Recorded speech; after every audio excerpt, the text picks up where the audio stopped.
Hello everyone, welcome to episode 3 of Export 101. My name's Binh Rey and I am the presenter for Import Export TV.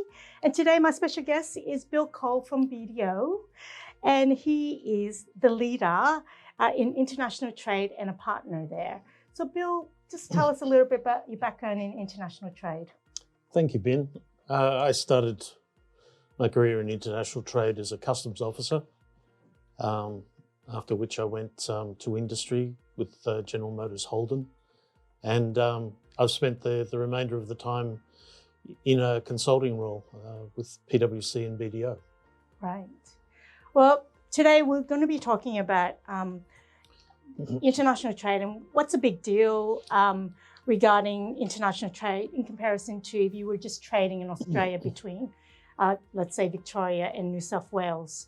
So, Bill, for the audience who are small business owners and medium-sized business owners that are looking to go overseas, tell us a little bit what the difference is in terms of trading between overseas and in Australia. So, Ben, there are some significant differences between commercial activities within a country and commercial activities outside or between countries. Some of the obvious ones, of course, are the passage of goods across borders, so leaving Australia, for instance, and going to another country. Mm-hmm. One of the other key, I suppose, aspects of international trade is the presence of overseas freight and insurance requirements, mm-hmm. And all the border formalities, taxes, charges, etc., that an exporter or an importer need to consider when they're bringing goods from another country.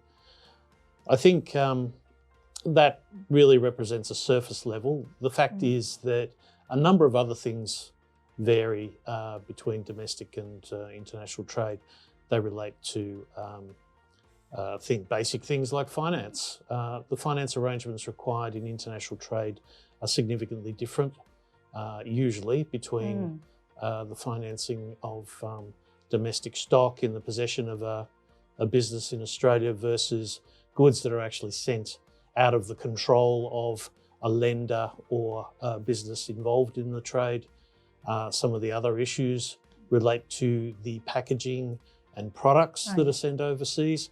A lot of those, of course, are subject to controls, different labelling requirements, weights, measures. So there's a range of layers in both commercial activity and product definition and presentation that need to be considered prior to a good being sent offshore. Well, you've mentioned about the labelling. I mean, that is a big, thing. If we measure things in grams here and it's measured in ounces elsewhere, that's a different matrix of measurement. And also, you talk about the distance of trading locally, not having the border control. That leads me a story where when we were living in New Zealand, even though it was only like a 4.5-hour flight, my mother-in-law would say, it is such a hassle, we have to go to customs. And I'd say it's the same thing with product. There's no borders in Australia because it just freely goes to, let's say, WA, which is about 4 or 5. Is it 4 hours? I haven't been to WA for a little while. How long is the flight there? 5 hours. 5 hours, okay. So that's further than New Zealand.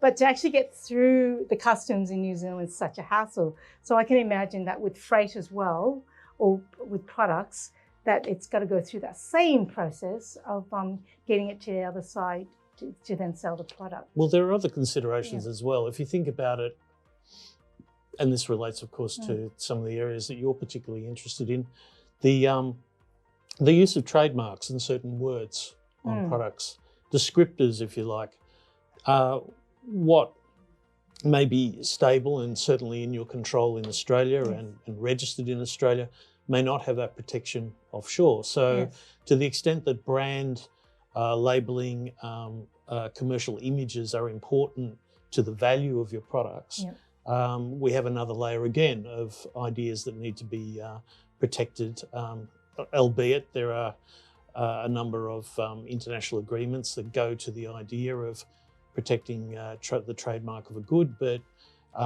they don't automatically accrue to your activities. You have to seek them out, you have to register. That's right. So once again, we have layers of interest that need to be considered. Yeah. Well, in my day job as a trademark attorney, you're certainly right.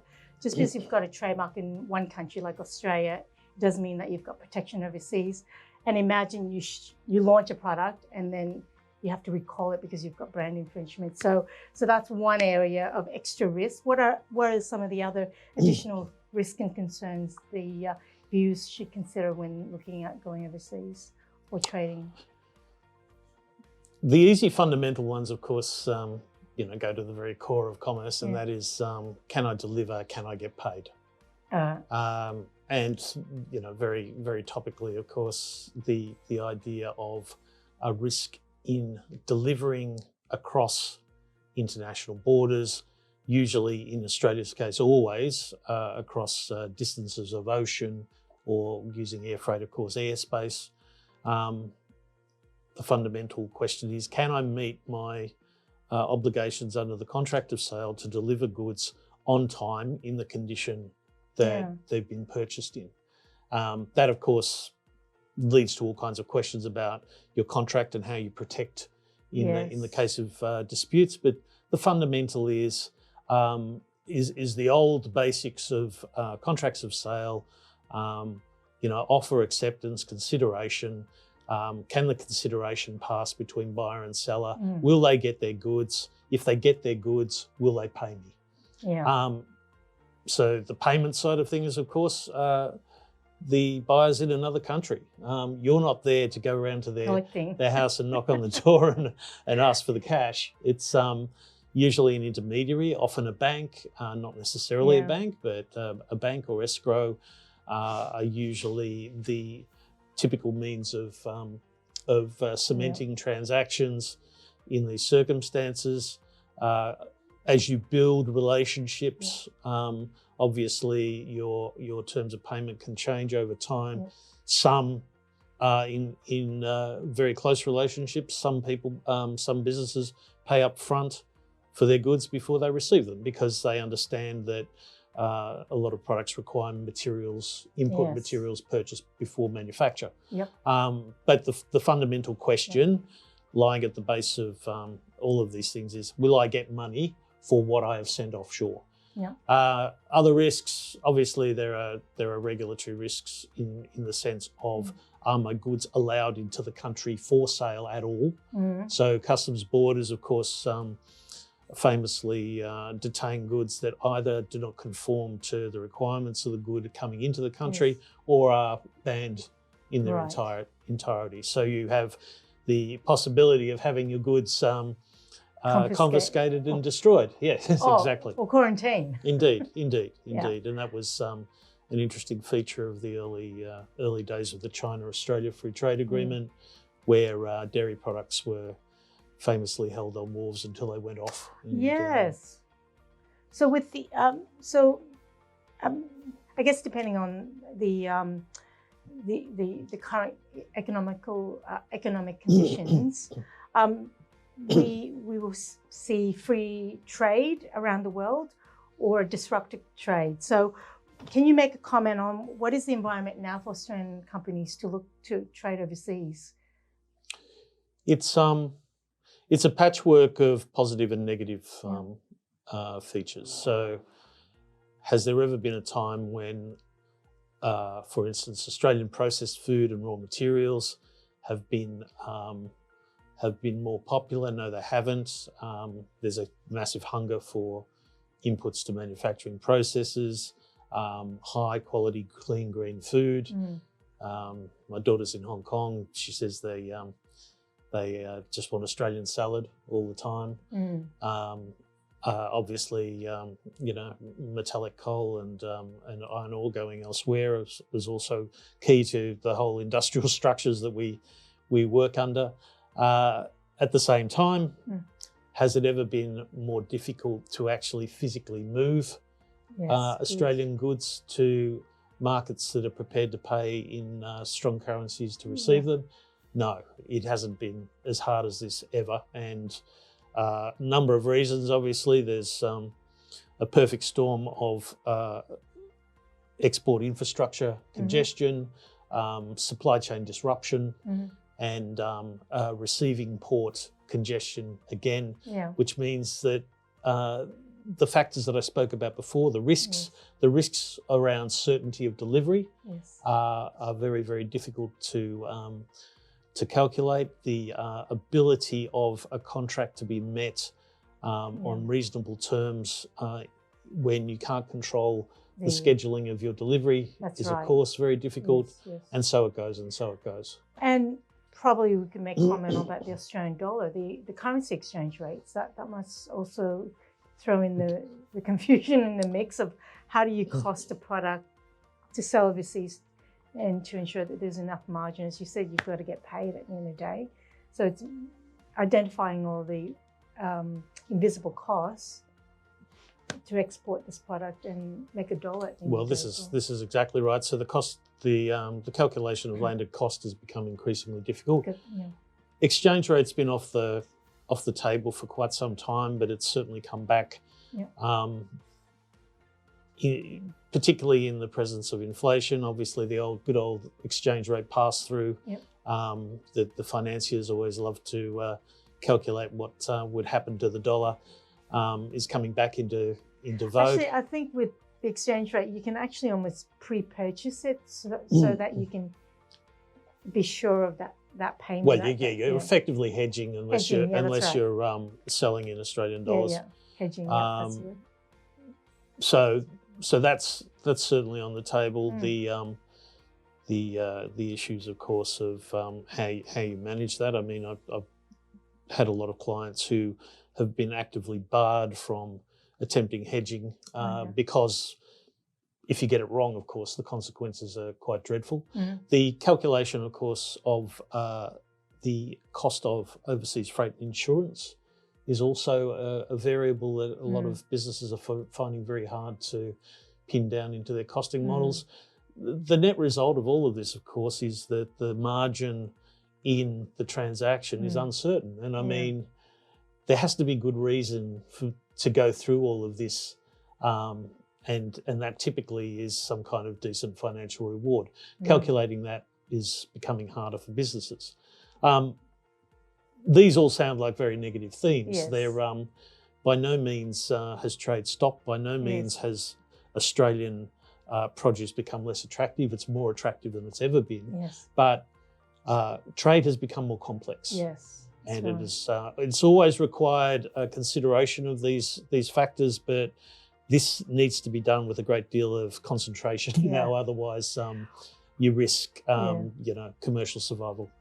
Well, last episode, Bob and Tomich was here, and he mentioned that with international trade, because the markets are so much bigger in terms of population, that there's greater rewards, even though the margins are smaller. So if you do hit the jackpot with the right product, the right price, and you've got distribution partners, it could just run very smoothly. But from all the different aspects of it, it sounds like you really have to step back a little bit to do your research or contact an expert like yourself that works in this industry to basically hold, the Australian business's hand if it's their first time exporting. But it's good to know what the issues are, even if it sounds very difficult. But it's a high barrier entry in many ways, but there's rewards at the end of it if it's done correctly. Well, I agree with you entirely. The barriers to entry are not particularly visible, but they're definitely there. They're not, and a lot of them are intangible, of course. The idea of having an exporting process and distribution process at the other end. Remember, it doesn't. Your goods, you haven't won if you've got your goods into another country past the border. You've actually got it to get it to the buyer or the distributor. That's right. And there's still promotions there. It's still a market that you have to contemplate and manage. It's almost like there's two stages. One, to actually get the product onto the other border, the other side, and then there's a whole new strategy of actually knowing the market there and really localizing the marketing to be successful. Yeah, really. and that'll be ultimately the measure of success. I mean, the international trade is, in fact, has all the attributes of a system. You need all of the bits to work in order to gain the rewards that you're seeking. And quite frankly, the model of delivering into a foreign market is the one where you should be maximising the greatest margin, because you're taking all the risks and internalising all the costs. Anything short of that, of course, means less risk, less margin. So businesses are still able to choose that, but with supply chain disruption and some of the other barriers at the moment, it's harder to shift that risk to somebody else. And so, as you know, we've gone through COVID-19 in the last 2 years. What's the impact that it's had on international trade?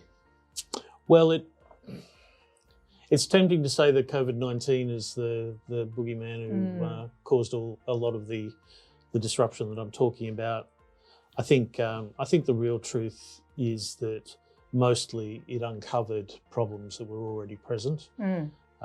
Certainly, congestion at destination ports, because half the workforce is absent because they're sick, can only be viewed as a COVID problem. But the fact is that around the world, there's lots of inadequate international trade infrastructure. Australia's a prime example of having very few exit points, having congestion around ports.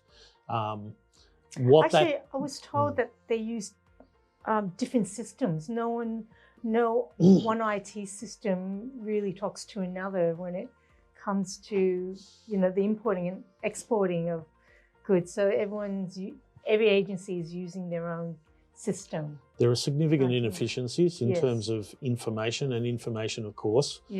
As we know in the digital world, is it's key. Nobody moves a container without some kind of electronic message saying they can do so. Having said that, there are a few ports around the world. Interestingly enough, Brisbane's one of them, but a few ports around the world who have spent a lot of time trying to synchronise all of that. They claim to drive out a lot of cost. A lot of our problems, though, are before the port. So the networks of roads, storage, etc., that brings export goods to the point where it can get on a ship is another matter. So getting back to COVID, the disruption at the ports, the lack of crews and availability on shipping created, I think, the first of the waves of price increases around containers and availability of containers.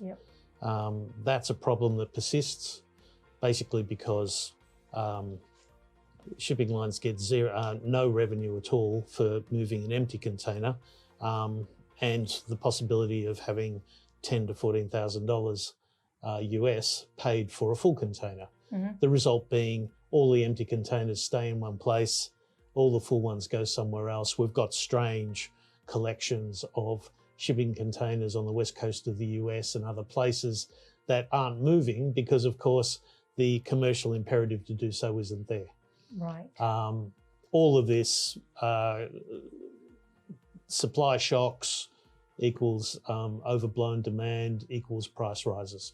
And this has been a significant impact on a lot of Australian exporters because their margin has been taken up with the cost of transportation. So significant in that respect. If we dig deeper down into supply, into the products that typically move between countries and out of Australia and into Australia, COVID has spawned a whole range of shortages in terms of inputs to manufacture. The Productivity Commission, of course, did its landmark study of supply of critical strategic articles into Australia. Things like water purification chemicals were in shortage, and so it goes and so it goes. So once again, the COVID impact has really been to show up our dependencies, if you like, on global networks. And I think as a response to it, but I'm not sure it's the answer, the the governments have obviously created a range of grants and incentives to To- reshore or renew domestic production across a range of products.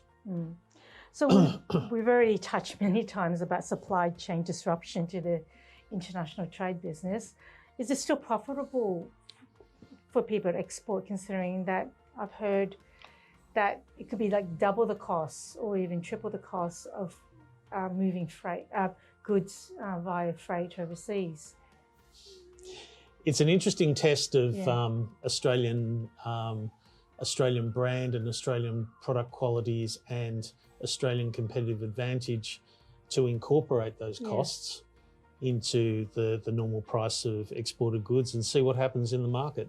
I'd suggest to you that although Australia is suffering in particular because of its status as a small open economy, totally dependent on shipping and aircraft for transportation, although that has caused us to experience quite severe pricing distortions, we're not alone. Yeah. So, the real idea is about putting the toe in the water, understanding what the other market conditions are in the destination market. Are there shortages there? Is there a shortages here?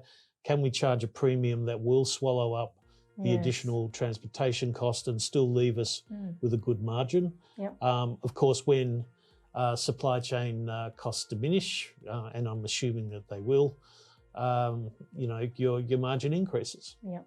So it's an interesting test of brand Australia if you think about it. And we do. People do pay a premium for Australian goods, especially in China and other countries, because we're seen as producing quality goods, whether it's food or manufactured products. So, but surprisingly, going grocery shopping, it's amazing how we adapt to the new pricing. Like beans, I bought a kilo of beans and it used to be $3.99 a kilo. Almost had a fright this week. It was $14.99 a kilo. And if you want to eat beans, green beans, you got to pay $14.99. So it's like the new reality. And maybe we just have to take the short-term pain, and maybe that's what exporters should look at, that maybe temporary. You just price your products a bit higher to ensure that you meet your margins, and could be reduced later when supply chain is back to normal. I think it is telling about the openness of the Australian economy when domestic distribution and production for domestic consumption is also inflated. Yeah. So we've got a parity situation in between internationally traded goods and domestic goods in some respects now. You look at the pass-through of the cost of petrol, which is all imported into so we're $2 now. Exactly, the ridiculous prices there. Yeah. The fact is, though, that $2 goes down to the farm gate, goes to the truck that takes the goods to the wharf. So whatever we were talking about when petrol was $1.50 or $1.20, everything is now slotted into the price structures. And the choice then is, am I going to get more for it offshore than onshore? Possibly not. So has COVID actually changed how business is conducted overseas? There's certainly been a lot of soul searching in the more aware businesses. I think the original reactions to COVID went along the lines of, well, it's all in the hands of my service providers. I'll just push them harder and harder and harder to make sure my container's the first one off the ship or gets the first place. That doesn't cut it anymore. It's not about the service providers. In fact, a lot of service provider influence is being cut out of the system. We've got circumstances now where shipping lines are taking direct orders, which is most unusual. The whole structure was built around not doing that. So that's falling to bits. I think so the transport side of it's one thing. What are businesses doing really around uncertainty about delivery and shortages? There's an inventory impact, so businesses in critical parts or materials are building up stock. So they'll receive 3 containers where they used to have 1 every month. Yeah, so bulk ordering and Correct, stocking. which only shifts the shortage. It doesn't. Well, then it causes a cash flow problem as well, and a warehousing problem. There might not be enough warehousing in Australia to keep that stock. Space and cost. Yeah. The interesting thing about carrying cost of inventory has been, in my mind, that unattractive as it was to lock up so much capital, the opportunity cost wasn't great because interest rates were low. Now that we see inflation and movement in interest rates, then all of a sudden this strategy has to be looked at a lot more carefully because there are going to be genuine costs for carrying excess stock. Right.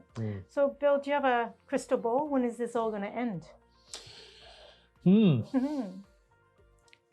Well, I'm not convinced that any of the measures that we've heard about over the past 18 months, the building of new ships, etc., I'm not convinced that any 1 or 2 or 3 measures along these lines are ever going to do anything substantial towards freeing up the system. I think, in a place like Australia, we've got a whole of system set of issues that need to be responded to. In terms of our major trading partners, we've paid the price, I suppose, with the congested Chinese ports of being so dependent on China. So at the policy level, diversification is important. At the business level, diversification is important. Shorter supply chains, closer distances, more manageable, integrated production. Those are the kinds of things that will take us through. It's years away. But the good thing is that markets for Australian businesses are constantly being redeveloped. So the opportunities aren't going away. We've just got to make sure that we can access them. Well, thank you, Bill, for your time today. And it sounds like it's a mixed bag around the world for international trade. It seems that there's a lot of freight disruptions, transport disruptions. However, it sounds also that there are huge opportunities for those who are brave enough to look at selling their products overseas. As Bobbin said last week, you do have to do your due diligence and make sure that you've got the right product, the right pricing, the right partners, and the right promotions before entering a marketplace. So thank you for joining us this episode, and hope to see you next time.